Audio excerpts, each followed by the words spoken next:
नमस्कार दोस्तों, स्वागत है आपका हमारे चैनल में डरावनी कहानियों का संग्रह।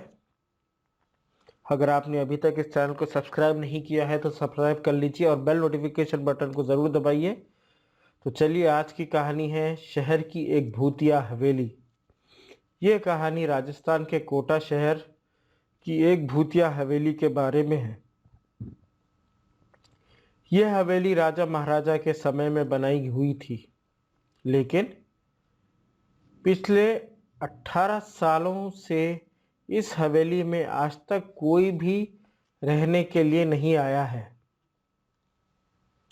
इच्छा होने पर भी इस हवेली में कोई भी नहीं रह पा रहा था, क्योंकि लोगों का कहना था कि इस हवेली में भूत प्रेत का साया है।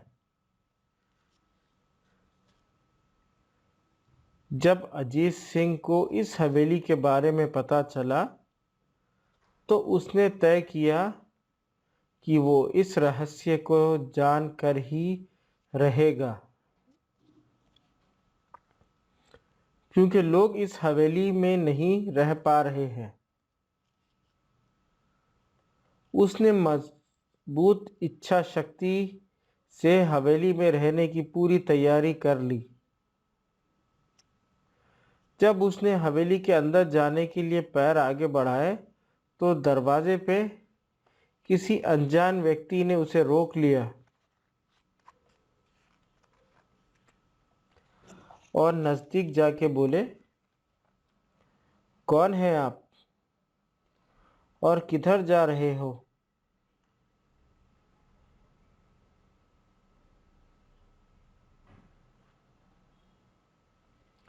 अजीत सिंह ने जवाब देने के बजाय उसने सामने सवाल किया, जी आप कौन? मेरा नाम अर्जुन सिंह है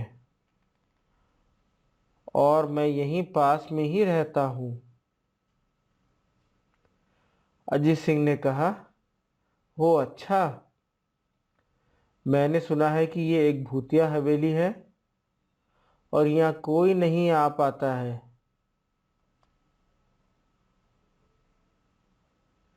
इसलिए मैंने इस हवेली में एक दिन रुकने का फैसला किया है।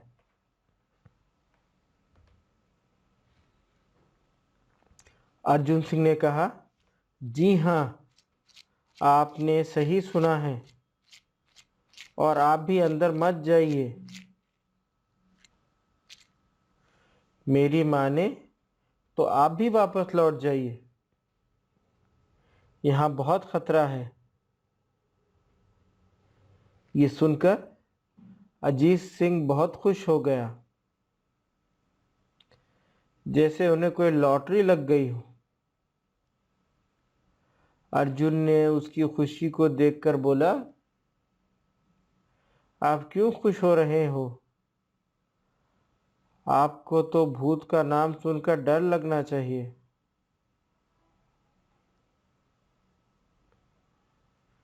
शायद आपको पता नहीं होगा कि मैं भूत प्रेत में काफी दिलचस्पी रखता हूँ।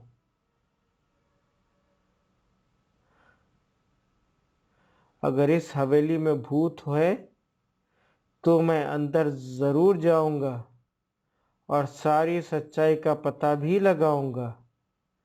इतना कहकर अजीत सिंह उस हवेली में चले गए।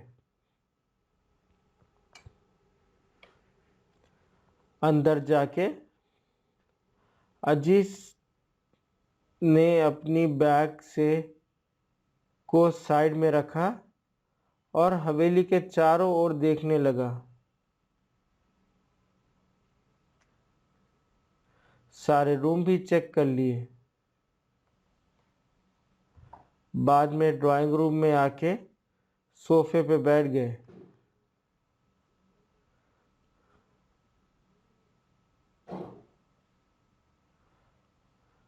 उसने वहां बैठकर दारू के 2-4 पैक भी पिए। वहीं अचानक उस रूम में लाइट का एक बल्ब चालू बंद होने लगा।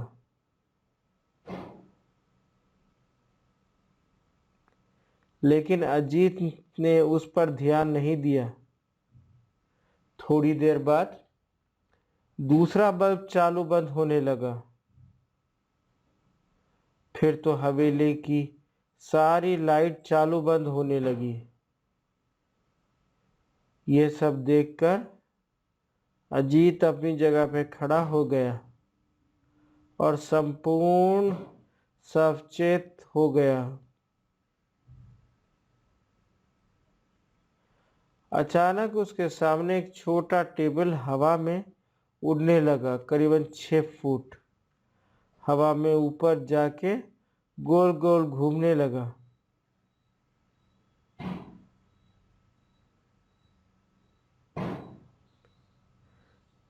और बाद में अजीत की ओर तेजी से आने लगा।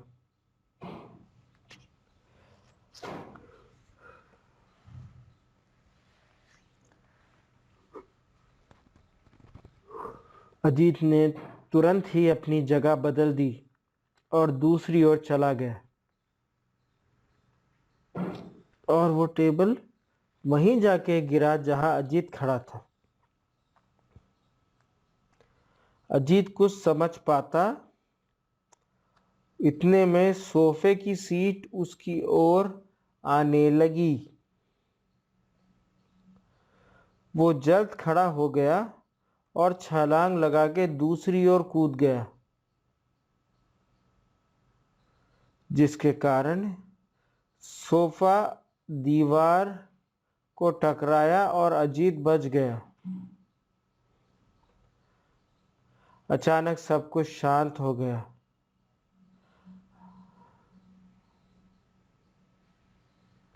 अजीत ने चारों ओर सतर्कता से देखा और बड़ी आवाज में बोला, तुम जो भी हो सामने आकर बात करो।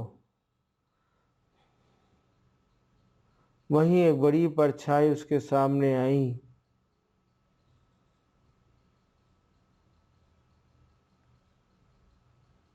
अजीत ने उस परछाई को देखकर बोला, कौन हो तुम और क्यों मुझे मारना चाहते हो?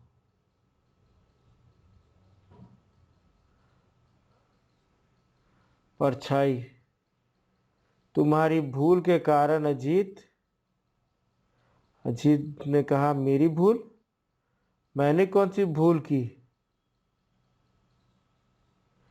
परछाई कहती है, इस हवेली में आने की भूल। मैं किसी को भी इस हवेली में खुश नहीं देख सकता। अजीत, लेकिन क्यों? वो परछाई ने जवाब दिया, आज से 18 साल पहले इस हवेली के मालिक ने मुझे यहीं पर ही मार डाला था। मेरी कोई गलती भी नहीं थी। इस कारण की वजह से मेरी आत्मा इस हवेली में भटकती रहती है। मैं किसी को भी इस हवेली में नहीं रहने दूंगा, क्योंकि इस हवेली में मेरा खून हुआ था। इस हवेली में जो भी रहने के लिए आएगा उसकी मौत होगी। अजीत ने कहा, मैं तुम्हें अपने असली रूप में देखना चाहता हूं। तुम्हें मारने से पहले मैं तेरी ये इच्छा अवश्य पूरी करूंगा।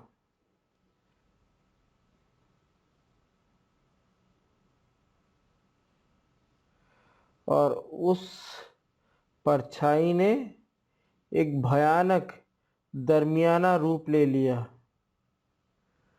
उसका चेहरा इतना भयानक था कि अजीत भी एक क्षण के लिए डर गया था, लेकिन दूसरी ही क्षण में उसने अपने आप पर काबू पा लिया।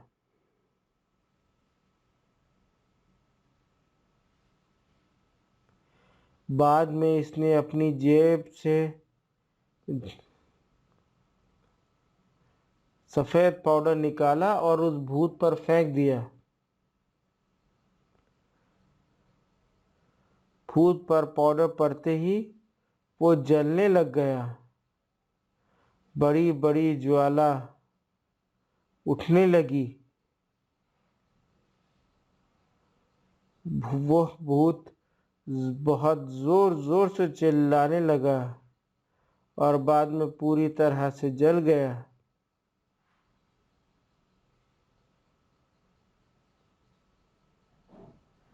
उसके बाद अजीत ने चैन से सांस लिया और वहीं पर सो गया।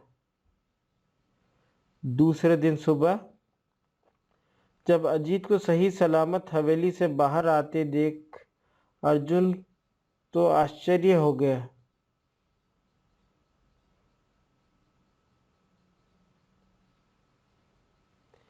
अर्जुन ने अजीत से पूछा, तुम कैसे जिंदा हो?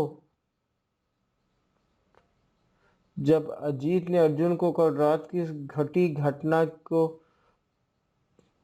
पूरी तरह बताया और बोला, अब वे हवेली भूतिया हवेली नहीं रही।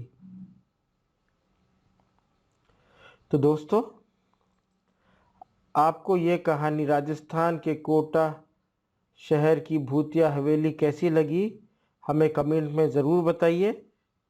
और अगर आपने इस चैनल को सब्सक्राइब नहीं किया है तो उसे तुरंत ही सब्सक्राइब कर लीजिए और बेल नोटिफिकेशन बटन को ज़रूर दबाइए, जिससे कि हम जैसे कोई स्टोरी अपलोड करते हैं आपको तुरंत उसका नोटिफिकेशन आ जाए और आप पहले शख्स हो इस कहानी को एंजॉय करने के लिए। और ज़्यादा से ज़्यादा हमारे चैनल को, हमारी कहानियों को शेयर कीजिए, लाइक कीजिए और कमेंट ज़रूर दीजिए। हम आते रहेंगे नई कहानियों के साथ। Thank you very much.